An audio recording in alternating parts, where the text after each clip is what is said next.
ناظرین، پچھلی قسط میں ہم نے بتایا تھا کہ سلطان شہاب الدین محمد غوری کے خاص غلام اور شاہی استبل کے نگران قطب الدین ایبک کو سلطان شاہ کے فوجیوں نے استبل سے اغوا کر لیا۔ وہ انہیں قتل کرنے کی بجائے اغوا کر کے لے گئے، کیونکہ انہیں معلوم تھا یہ سلطان کا خاص غلام اور وفادار ہے۔ اب غوری سلطان کو بھی اپنے ہم عمر غلام کی فکر تھی، کیونکہ اب وہ سلطان کا غلام سے زیادہ دوست اور وفادار ساتھی تھا۔ اس سے پہلے کہ خوارزم کا سلطان شاہ قطب الدین کے بدلے کسی چیز کا مطالبہ کرتا، شہاب الدین نے فوج کا رخ سلطان شاہ کی طرف کر لیا، جو چائنیز کے ساتھ اتحاد کر کے فوج اکٹھی کر رہا تھا۔ سلطان شہاب الدین کے حملے سے سلطان شاہ اور چینیوں کی کارا خطائی سلطنت کی فوج تتر بتر ہو گئی۔ سلطان شہاب الدین کو فتح حاصل ہو چکی تھی، لیکن ان کا دل ابھی تک پریشانی کا شکار تھا۔ سلطان کو معلوم نہیں تھا کہ قطب الدین ابھی تک زندہ ہے یا خوارزم کی فوج نے اسے مار دیا، لیکن امید تو زندہ تھی، کیونکہ سلطان نے نہ تو اسے زندہ دیکھا نہ ہی مارا۔ شہاب الدین محمد غوری نے زندان میں جا کر تلاش کرنا چاہا تو قید خانے میں پھرتے پھراتے ان کی نظر ایک جوان پر پڑی، جو بے حد زخمی تھا اور کئی روز کی بھوک پیاس کی بدولت بے ہوش پڑا ہوا تھا۔ اور کوئی شاید اس حالت میں نہ پہچانتا، لیکن شہاب الدین محمد غوری نے فوراً پہچان لیا کہ یہ پسماندہ قیدی ان کا خاص غلام قطب الدین ایبک ہے۔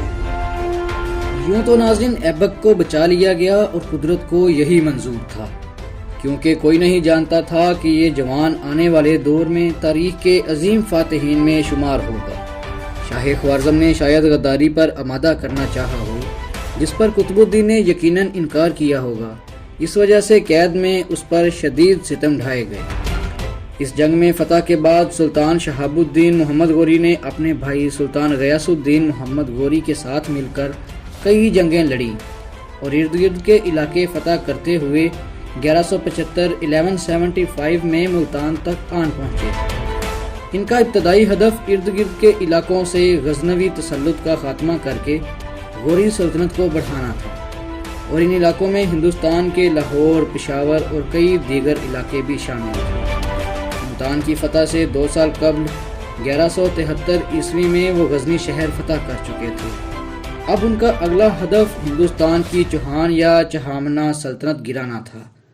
ملتان تک آتے ہوئے اور اس کے بعد بھی شہاب الدین محمد غوری نے قطب الدین کو شاہی استبل سے اپنی فوج کا مستقل حصہ بنا لیا تھا، اور فوج کے ایک بڑے حصے کی کمان قطب الدین کے حوالے تھی۔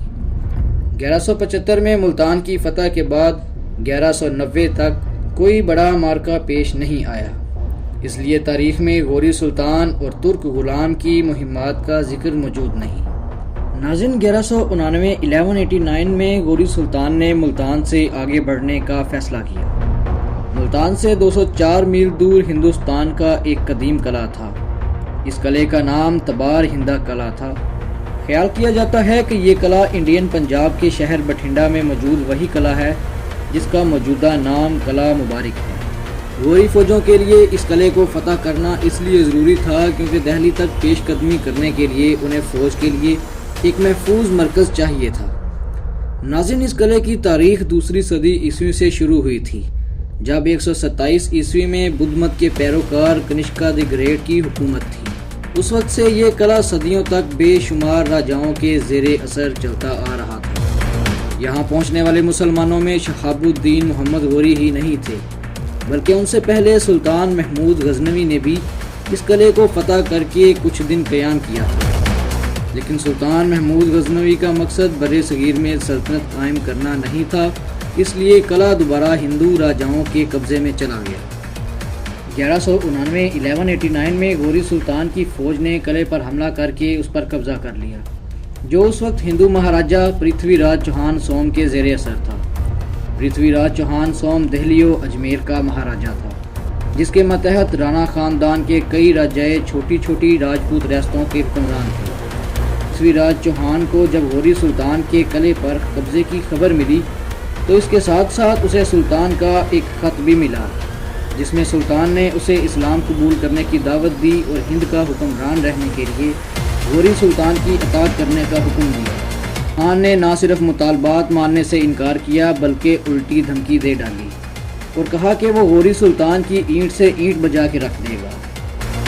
ناظرین، پرتھوی راج چوہان نے 2 سال میں ایک بڑی فوج اکٹھی کی اور 2 سال بعد جس دن شہاب الدین محمد غوری قلعے سے باہر نکل کر اپنے مرکز غزنی کی طرف سفر کرنے ہی والے تھے تو ایک سپاہی نے آ کر اطلاع دی کہ پرتھوی راج چوہان حملے کے لیے ایک بڑی فوج کی قیادت کرتا ہوا آگے بڑھ رہا ہے۔ شہاب الدین کے پاس مختلف علاقوں میں بکھری فوج کو اکٹھا کرنے کا وقت نہیں تھا۔ وہ یا تو بھاگ سکتے تھے یا چند ہزار سپاہیوں کے ساتھ پرتھوی راج کی بڑی فوج کا مقابلہ کرتے، لیکن شہاب الدین نے ڈٹ کر لڑنے کا فیصلہ کیا اور فوج کے ایک حصے کی کمان قطب الدین ایبک کے حوالے کی۔ یہ قطب الدین کا سلطان کے ساتھ مل کے لڑنے کا پہلا بڑا معرکہ تھا۔ اس معرکے میں مسلمانوں کو بری طرح شکست ہوئی اور پرتھوی راج نے قلعہ واپس قبضے میں لے لیا۔ اس جنگ کو تراوڑی کی پہلی جنگ کہتے ہیں، جو بھارتی ریاست ہریانہ کے ضلع کرنال میں تراوڑی کے مقام پر لڑی گئی، جو کہ ہندوستان کے مہاراجہ کی تاریخ کی آخری فتح تھی۔ انگریزی میں اس جنگ کو دا فرسٹ بیٹل آف تارائن کہا جاتا ہے۔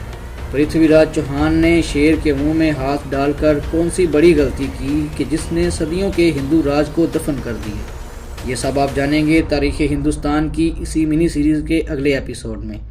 تب تک کے لیے اپنا خیال رکھیے گا۔ اللہ حافظ۔